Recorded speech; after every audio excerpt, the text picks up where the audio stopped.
यह प्रवचन परम श्रद्धेय स्वामी जी श्री रामचंद्र जी महाराज द्वारा फाल्गुन कृष्ण चतुर्दशी विक्रम संवत 2047 श्री कृष्ण संवत 5216 तदनुसार दिनांक 13 फरवरी 1991 को प्रातः करीब 5 बजे नित्य स्तुति के बाद रामधाम वृंदावन में हुआ।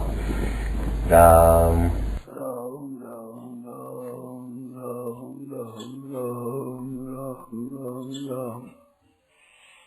नारायण नारायण नारायण नारायण।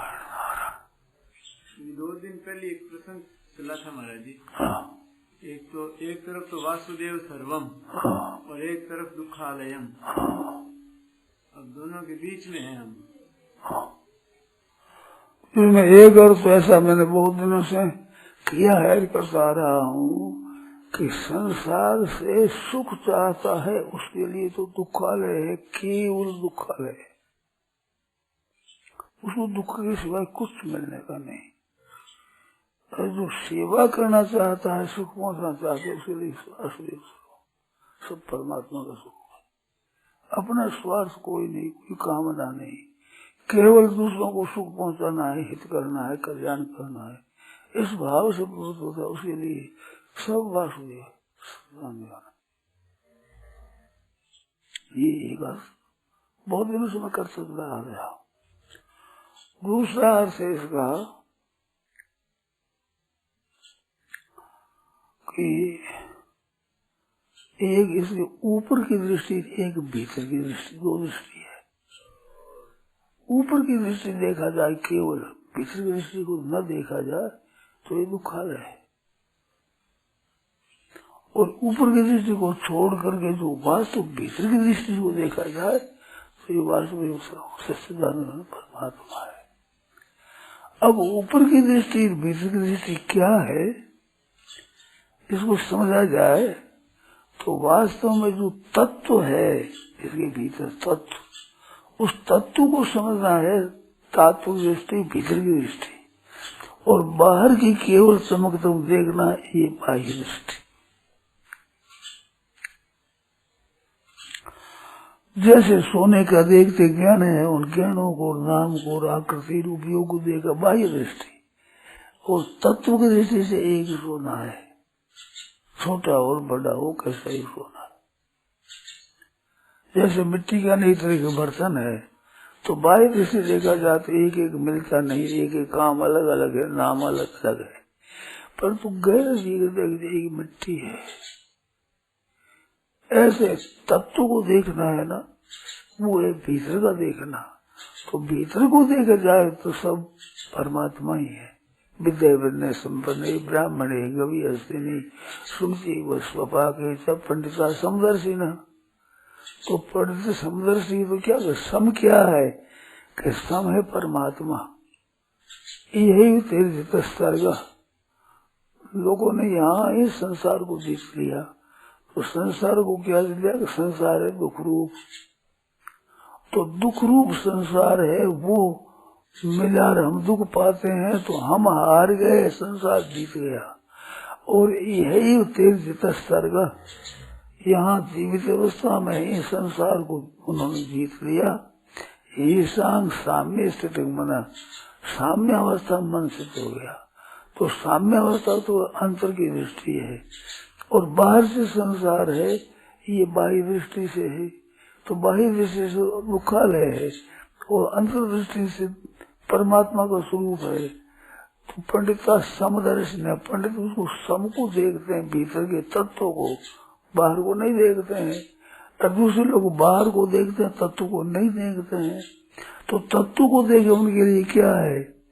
विद्या विनय संबंधी ब्राह्मण, विद्या विनय ब्राह्मण में, गऊ में, हाथी में, कुत्ते में और चांडाल में समदर्शी है।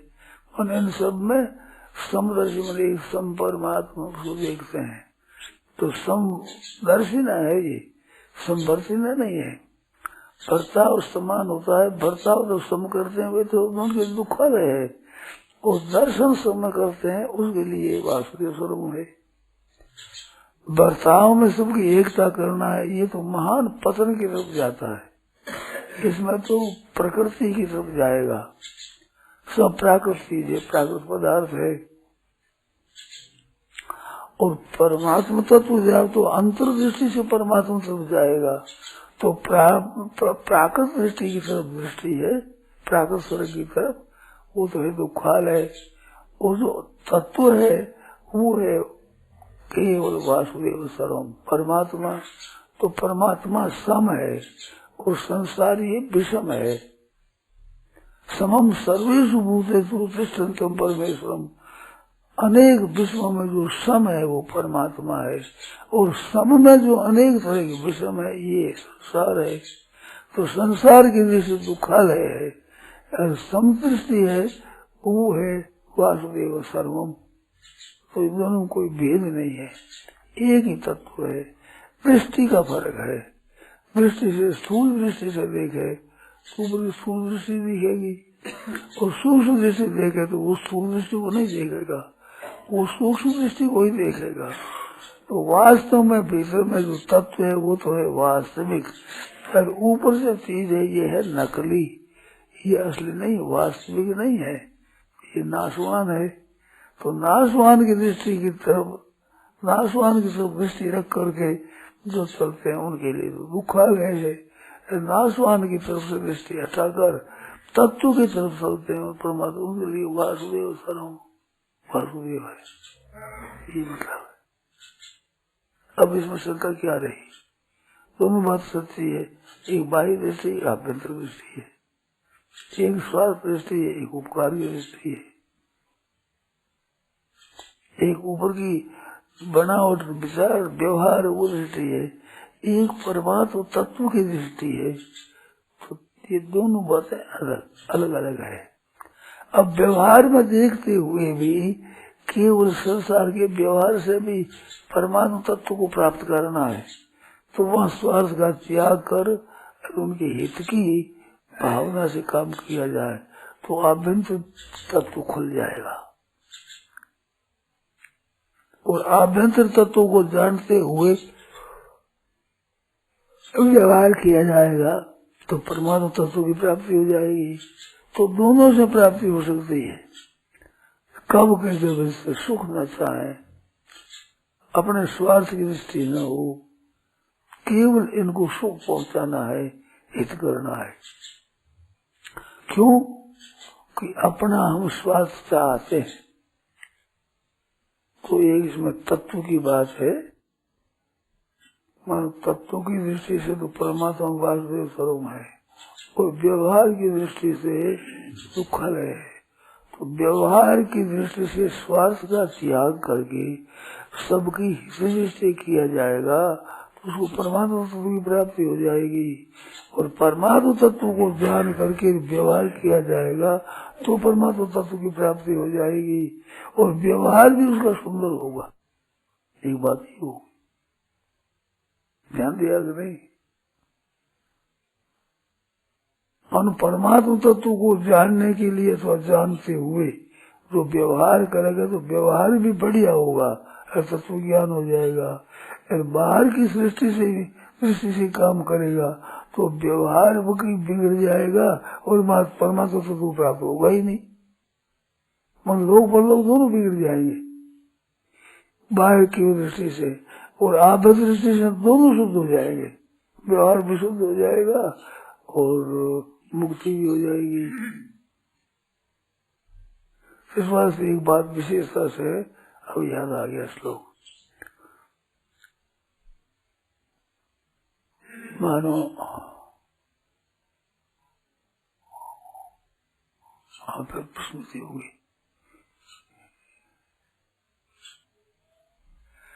श्रूयताम धर्म सर्वस्वम श्रुत्वा चैवावधार्यताम आत्मन प्रतिकूलानि परेशान न समासरेत।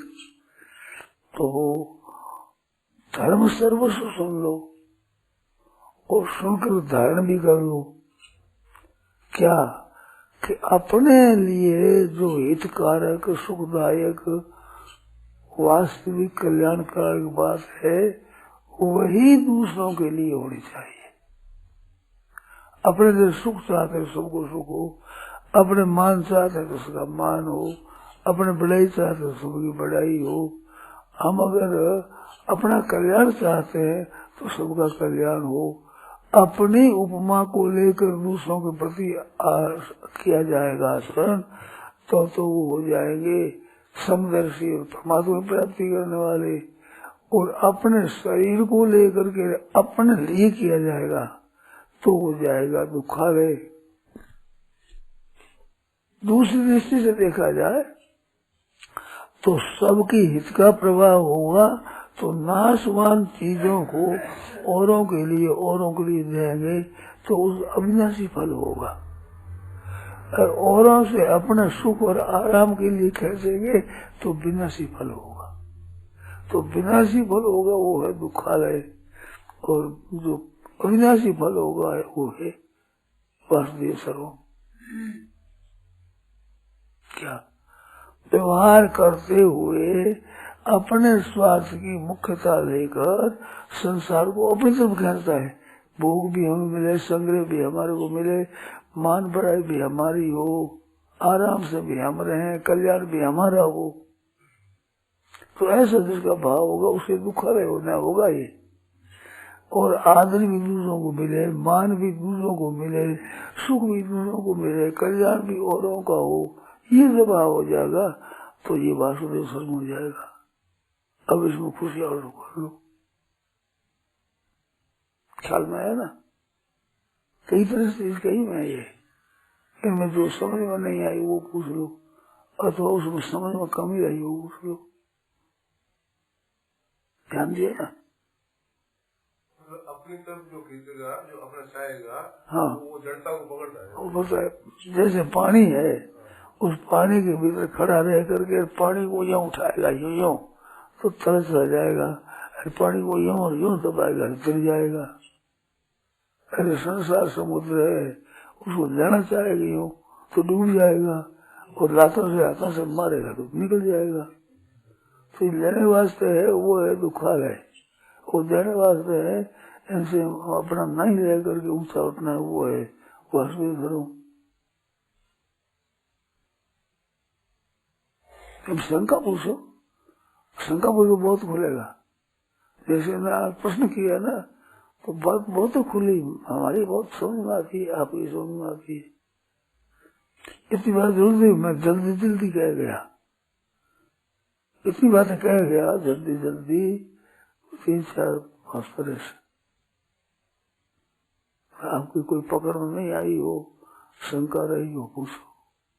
ऊपर की चीज है ना, ऊपर दिखती है वो। जैसे मैंने दृष्टांत दिया सोने का, जैसे मिट्टी का, इसलिए खांड के खिलौने हैं तो ऊपर से दिखे तो आकृति अलग अलग है, भीतर देखो खांड एक ही है। ऊपर की दृष्टि से व्यवहार करोगे तो दुखालय होगा, और वो ठीक तत्व को देखो तो वासुदेव हो जाएगा। एक बात, ऊपर का व्यवहार वही मुख्य दृष्टि होगा, वो दुखालय होगा, दुख ही दुख मिलेगा, मिलना वो नहीं। सुख का तो होगा वहम और दुख भोगना पड़ेगा। दूसरी बात, दूसरी दृष्टि से देखा जाए तो जो सुख लेता है उसके लिए तो वास्तव में है दुखालय, और लेता नहीं है तो लेता नहीं है, लेता है क्या है? हर एक व्यवहार में जो अपने स्वार्थ की भावना करता है वो अपनी मर्जी से काम करता है, अपने मर्जी से सुख भोगता है, उसको परवश होकर दुख भोगना पड़ेगा, पराधीन होकर के। जैसे चोरी करे, डकैती करे, मारपीट करे, खून कर दे दूसरों का, तो ये तो करता है अपनी मर्जी से, पर कैद होती है, फांसी होती है अपनी मर्जी के बिना। ऐसे अपने स्वार्थ के लेकर काम करता है, वो तो करता है मर्जी से, उनको दंड भोगना पड़ेगा, नरक और दुख, ये परवश होकर के। जेल में व्याख्यान देने का काम पड़ा तो मैंने कहा कि आप देखते हैं हम कैद में हैं, तो कैद में कौन है? जो अपने स्वार्थ और सुख के लिए काम किया अपनी मर्जी से, वो तो अपनी मर्जी से किया, और दुख भोगते हैं बिना मर्जी के। तो जितने आदमी अपने सुख की दृष्टि से काम करते हैं मर्जी से, और दुख भोगते हैं बिना मर्जी के, बिना चाहे। तो कैदी कौन नहीं है? तुम कहते हम कैदी, कौन कैदी नहीं? बताओ। जो अपने सुख के आराम के काम है सब कैदी है, क्योंकि सुख भोगते अपनी मर्जी से, दुख भोगते पराई मर्जी से। ऐसा तुमने काम तो किया अपनी मर्जी से, अब जेल भोगते दूसरी मर्जी से। तो दूसरों की मर्जी से आपको तो दुखालय होगा, और अपनी मर्जी से न, अपनी मर्जी से दूसरों को पहुंचाओ तो वास्तव शुरू हो जाएगा। पर अपनी मर्जी से सुख भोग नहीं, सुख भोग का त्याग दूसरों के लिए। आगे समझ क्यों प्रश्न उठता? प्रश्न बोलोगे। कई रीति से मैंने कहा चीज तो वही एक ही है, तरीके कई बताए, दृष्टा कई बता दिए। मुख्य बात है कि संसार को अपनी तरफ खींचता है, वैसे दुखालय है, और अपनी तरफ से संसार जितना हमारे में उसका त्याग करता है इसके लिए, तो वास्तविक स्वरूप है। सीधी बात। अपनी मर्जी से सुख भोगता है, दुख भोगना पड़ेगा पराई मर्जी से। अपनी मर्जी से सुख का त्याग करके दूसरों को हित करेगा तो कल्याण होगा, परमात्मा की प्राप्ति हो जाएगी, वास्तविक स्वरूप हो जाएगा। शंका करोगे इसमें? हम तो बुद्धि फिर तो हमेशा ही रखनी पड़ी नहीं। क्या कहते हैं? हम तो बुद्धि पर वो हमेशा ही रखनी पड़ी नहीं, तो विवेक बुद्धि हमेशा ही रखनी पड़ी नहीं। विवेक बुद्धि, विवेक बुद्धि, विवेक तो असल में जागृत रहेगा इसमें। अब विवेक जागृत रहेगा तो उन्नति होगी, और विवेक को अनादर करेगा तो पतन होगा।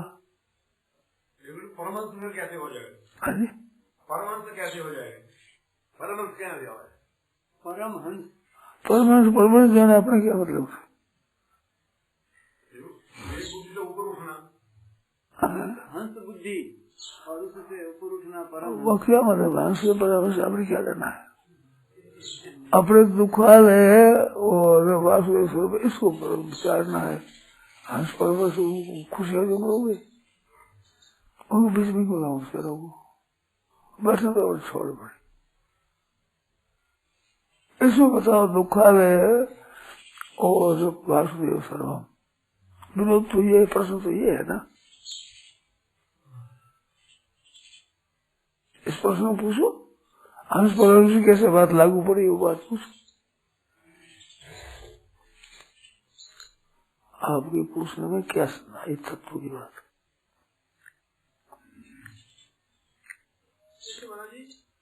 दूसरों के हित का भाव तो रखे, हाँ, लेकिन क्रिया की तरह कुछ न करे, वस्तु की तरह कुछ तो क्रिया कुछ न करे ये हो ही नहीं सकता। नहीं कष्ट क्षण भी जाता कर्म, बिना कर्म किए कोई भी कभी भी क्षण, और क्षण मात्र भी बिना क्रिया करे रहता ही नहीं। 3 शब्द दिए है, कोई भी और किसी अवस्था में भी और किसी समय भी बिना कर्म किए रहते ही नहीं।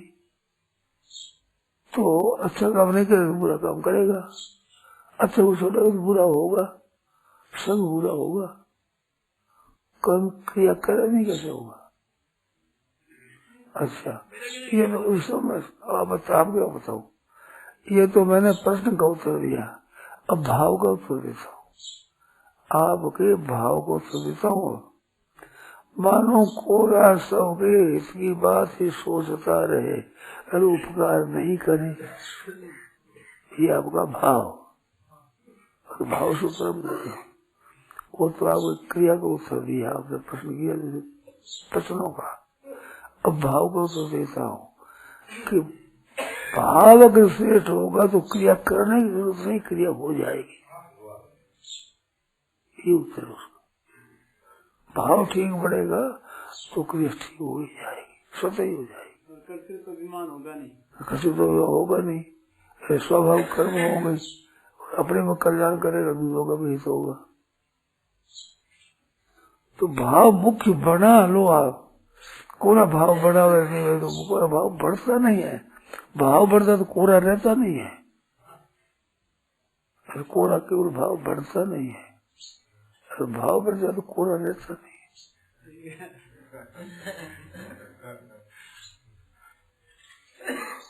अब सगा उसमें शुद्ध रूप से बात है।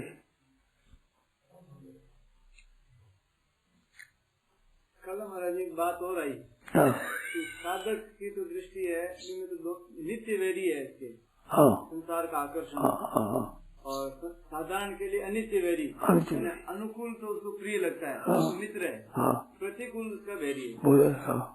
तो जब बाधक यही है, तो प्रतिकूलता आती है अनुकूलता भोगने से ही। अगर अनुकूलता नहीं भोगेगे तो दुख की ताकत नहीं कि प्रतिकूल आ जाए, दुख की ताकत नहीं आ जाए। हम अनुकूलता में सुख भोगते हैं तो आपकी ताकत नहीं है कि दुख से बच सको। अगर अनुकूलता नहीं चाहो तो दुख की ताकत नहीं तो आपके पास आ जाए।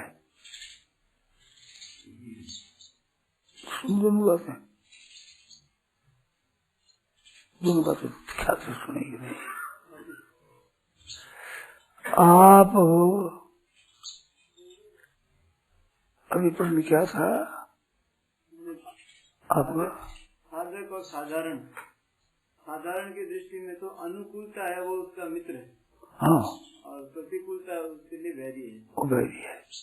परंतु विवेकी पुरुष है, ज्ञानी मानो विवेकी जानकार है, उसकी दृष्टि में तो उसकी दृष्टि में नित्य वैरी है। हाँ, अब नित्य वैरी कैसे है? नित्य वैरी कैसे है? नित्य वैरी ना, नित्य वैरी कैसे है कि जब सुख की, भोग की, संग्रह की, संसार से लेने की इच्छा होती है तभी विवेकी समझता है कि लेने की चीज है ही नहीं, ये नाशवान है, क्षणभंगुर है, लोग क्या भैया यहाँ पर। तो विवेक जागृत होता है तो वहाँ रहने की चीज नहीं होती, तो दुख मिलता है तो उसको देखता है कि पहले लेने की इच्छा की थी, उसका दंड है ये दुख। तो दंड नहीं है, शिक्षा है, ये प्रायश्चित है। तो प्रायश्चित हो रहा है तो पाप कट रहे हैं, हमारा लाभ ही लाभ हो रहा है। प्रतिकूलता में लाभ होता है, दो लाभ तो विशेष होता है। पूर्व के तो पाप कटते हैं, अगर ही पाप करते आड़ लगती है, नया पाप कर नहीं सकता, पुराने का पाप नष्ट हो जाते हैं। तो प्रतिकूलता में दो काम है, अनुकूलता का सदुपयोग करे तो कल्याण होता है, प्रतिकूलता को सदुपयोग नहीं करे तो पाप तो कटेंगे ही, उसमें लाभ तो होगा ही। प्रतिकूलता का सदुपयोग न करे तो भी पाप तो कटेगा ही। जितना बुखार भोग लिया, हम तो बुखार चाहते नहीं, तो भोग लिया, पाप तो कटा ही। दुखी होता रहे, बड़ी दुखी होता तो पाप तो कटेगा ही। और विवेक जागृत होगा तो दुख भोगने में पाप ही कटेगा, आगे उन्नति हो जाएगी। और वो दुख है जो तपस्या में परिणत हो जाएगा। तपस्या करता है तो आराम होता है उसे, परंतु वो दुख भोगना, दुख नहीं होगा, तपस्या हो जाएगी। तो विवेक जागृत रहेगा तो वो बल हो जाएगा, उसका तपस्या बढ़ जाएगी।